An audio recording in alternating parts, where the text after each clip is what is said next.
السلام علیکم، میں ہوں آصف امان اور آپ اس ٹائم میرے یوٹیوب چینل پر موجود ہیں۔ میں آپ سے ایک واقعہ ہسٹری کا شیئر کر رہا ہوں۔ یہ 1965 کی بات ہے، جب سنگاپور ملیشیا کا ایک حصہ ہوتا تھا اور یہ جگہ انتہائی دلدلی، بنجر اور ویران جگہ ہوتی تھی، جہاں کے لوگ جو سے وہ بہت سست اور کاہل تھے اور وہ کوئی کام نہیں کرتے تھے، اور جہاں پہ صرف 3 کام تھے: بحری جہازوں سے سامان اتارنا، اور وہاں پہ چوری چکاری کرنا ان لوگوں کا کام تھا، اور یہ وہاں سے بحری جہازوں میں چوہے پکڑ کر کھاتے تھے۔ 1965 میں کیا ہوا کہ سنگاپور نے ملیشیا سے آزادی مانگی، جو کہ ملیشین گورنمنٹ میں یہ بل پیش ہوا اور پارلیمنٹ نے 127 میں سے 127 ووٹوں کے ساتھ اس کو منظور کیا، کیونکہ وہ نہیں اس بے آباد، بنجر اور کاہل لوگوں کو اپنے ساتھ رکھنا چاہتے تھے۔ یوں 1965 میں سنگاپور جو ہے وہ آزاد ہوا۔ اس کے بعد جو سب سے بڑا کرم ہوا کہ ان کو سنگاپور کو لی کوان یو جیسا لیڈر جو ہے وہ ملا۔ اس نے 20 سالوں میں 23 بائی 40 کلومیٹر کے سنگاپور کو 20 سال کے بڑے ہی مختصر عرصے میں بہت زیادہ ترقی یافتہ ملک بنا دیا، اور اقوام عالم کو یہ بتا دیا کہ بغیر وسائل کے اور بغیر تیل کے اور بغیر کسی ہنرمند لوگوں کے جو ہے وہ ترقی کر سکتے ہیں، صرف جذبہ ہونا چاہیے اور ایمانداری ہونی چاہیے۔ اس کے بعد اس نے جو بیسکلی لی کوان یو نے جو مین جو کام کیے اپنے حکومت سنبھالنے کے بعد، سب سے پہلا یہ کام یہ تھا کہ اس نے مذہب کا چورن بیچنا بند کروا دیا۔ اس نے اعلان کیا کہ ہر جگہ مسجد کے ساتھ مندر، چرچ اور جو بھی وہاں پہ لوگوں کو بات تھے وہ بنا دی، اور کسی کو کسی کے مذہب کے بارے میں بات کرنے کی اجازت نہ تھی، اور کسی کو تبلیغ کرنے کی اجازت نہ تھی۔ لوگ ایک دوسرے کے عبادت خانوں میں فریلی آ جا سکتے تھے، اور یہ اس کا سب سے بڑا پہلا اقدام تھا۔ دوسرا جو کام اس نے کیا، اس نے جو جلسے، جلوس اور جو اس طرح کی چیزیں تھیں ان پر پابندی لگا دی۔ کوئی بھی شخص جو ہے کسی بھی قسم کا پروٹیسٹ وہاں پہ نہیں کر سکتا تھا، اور لوگوں کو پوری سیکیورٹی دی، لوگ اپنے کاروبار کر سکیں، اپنے بزنس کر سکیں۔ اس کے بعد لی کوان یو نے تیسرا جو بڑا یہ کام یہ کیا کہ اس نے چن چن کر اہل اور ایماندار لوگ اکٹھے کیے اور اس کو اپنی پارلیمنٹ کا حصہ بنایا، ان کو اپنے شعبوں کے عہدے دیے اور ان کو مکمل آزادی دی کام کرنے کے لیے۔ اور کئی لوگ آج بھی 30 سال ہو گئے ہیں، 35 سال ہو گئے ہیں، وہ اپنے اداروں پہ کام کر رہے ہیں اور بڑے سکسیسفل طریقے سے کام کر رہے ہیں۔ اور ان کی ایمانداری کا عالم یہ تھا کہ ان کے درجنوں جو بیوروکریٹس تھے اور درجنوں جو ان سے ہیڈ سے مختلف ڈپارٹمنٹس کے، ان پر اگر کرپشن کا الزام لگا تو انہوں نے خودکشی کر لی کہ انہوں نے یہ الزام ان پر غلط لگایا گیا، اس کو صحیح ثابت کرنے کے لیے اپنے آپ کو۔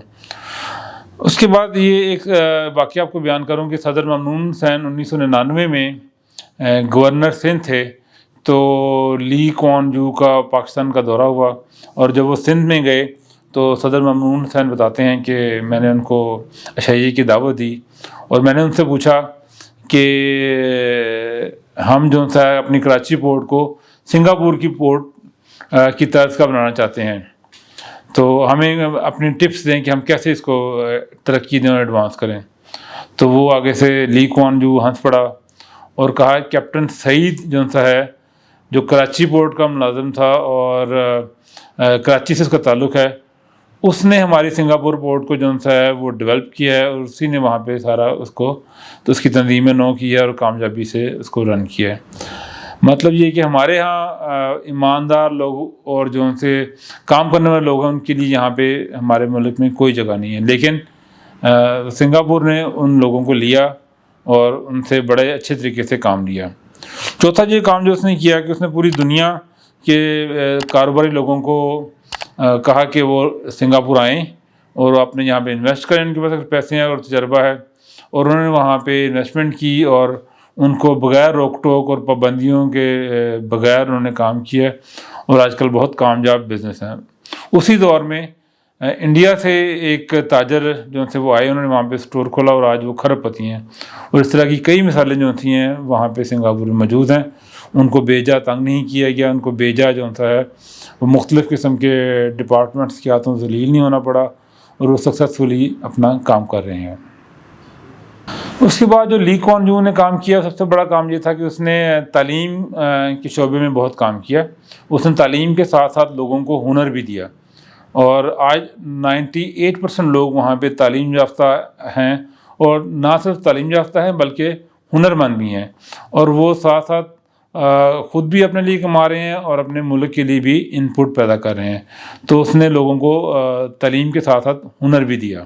اس کے بعد لی کوان یو نے اپنے لوگوں کو تہذیب سکھانا شروع کی، اور وہاں پہ ان کو سب سے پہلے وہاں پہ ان کے باتھ رومس میں مسلم شاور اور ٹوائلٹ پیپر کا استعمال لازمی قرار دیا.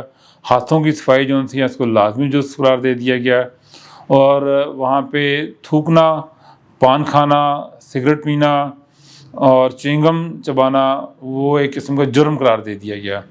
اور آج یہ حال ہے کہ لوگ وہاں کے تھوکنا جو ہے وہ بھول چکے ہوئے ہیں.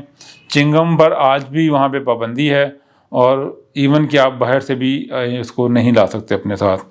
اور اگر کسی سگریٹ بھی نہیں ہے تو وہ بہت مہنگی دستیاب ہے، اور اس کے مخصوص پوائنٹس ہیں. اور عام جگہوں پہ اگر کوئی آپ کو سگریٹ ہاتھ میں لیے یا ڈبی بھی ہاتھ میں پکڑے دیکھا جائے تو سیدھا جیل جو ہے وہ آپ کا وہاں پہ مقدر ہوتی ہے. اس کے بعد جو لی کوان نے کام کیا، اس نے ملک میں انفراسٹرکچر کا جال بچھانا شروع کیا.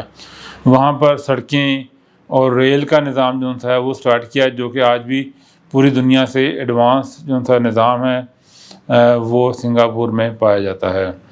اس کے بعد جو ہے اس نے صاف پانی پہ پروجیکٹ پہ کام شروع کیا.